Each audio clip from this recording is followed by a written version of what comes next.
Hi friends, అందరూ tiffin ఇట్లా చేశారా? నేనైతే ఈరోజు ఏం టిఫిన్ అయితే చేయలేదు, ఎందుకంటే నైట్ అన్నం చాలా ఉంది. అది ఎందుకు వేస్ట్ చేయాలనేసి కారం అన్నం అయితే చేసుకుందాం అనుకుంటున్నాం. కారం అన్నం ఎలా చేయాలో చూసేద్దాం. ముందుగా ప్యాన్ పెట్టాను. ఈ ప్యాన్ హీట్ ఎక్కిన తర్వాత ఇలా ఆయిల్ పోసాను, ఎందుకంటే రైస్ కొంచెమే తీసుకున్నాను కాబట్టి ఆయిల్ కూడా కొంచెమే పోసాను. ఇలా ఆయిల్ పోసిన తర్వాత కొద్దిసేపు హీట్ ఎక్కాలి.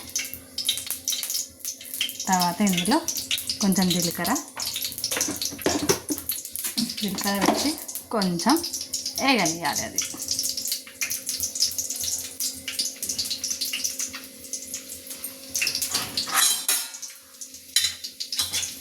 అది వేగిన తర్వాత ఇందులో కొన్ని పల్లీలు, మన ఇష్టం, మనకు ఏ పప్పులు అయితే కంఫర్ట్గా ఉంటాయో అవి కూడా వేసుకోవచ్చు. ఈ పల్లీలు కొంచెం వేగిన తర్వాత ఇందులో నేనైతే పెసరపప్పు కూడా వేస్తున్నాను. ఇవి బాగా వేగనియాలి. ఇలా వేగిన తర్వాత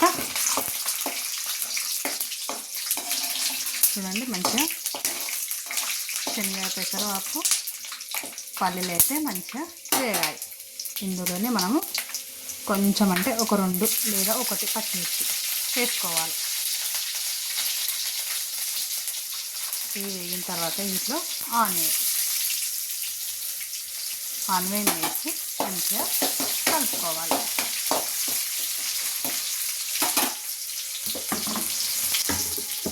అది కొంచెంసేపు వేగనియాలి.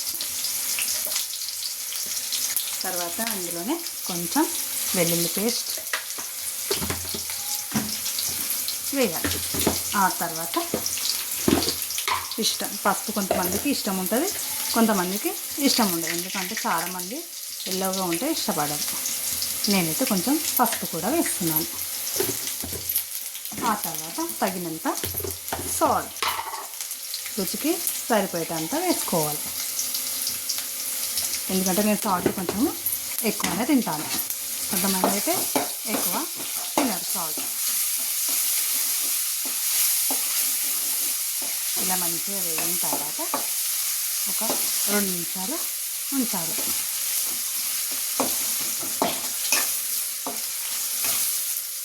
ఆ తర్వాత ఈ రైస్ ఉంది కదా, ఇది ఇందులో వేయాలి. వేసి ఇప్పుడు మనము దీని నుంచి మనం ఎంతైతే కారం తింటామో అంత వేసుకోవాలి. నేను సాల్ట్ ఎక్కువ తింటాను కాబట్టి కారం కూడా ఎక్కువగా తింటాను. స్టవ్ సిమ్లో పెట్టుకొని ఇలా మంచిగా కలుపుకోవాలి.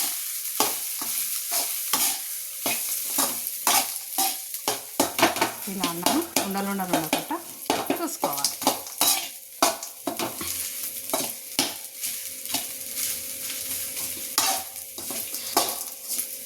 తర్వాత మీద నుంచి కొత్తిమీర వేసుకోవాలి.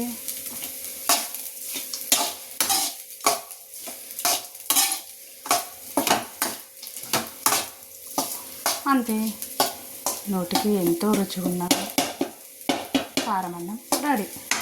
మనకు సర్దైనప్పుడు కానీ, నోరు బాగాలేనప్పుడు కానీ ఇలా తింటే చాలా బాగుంటుంది. టేస్ట్ చేద్దామా?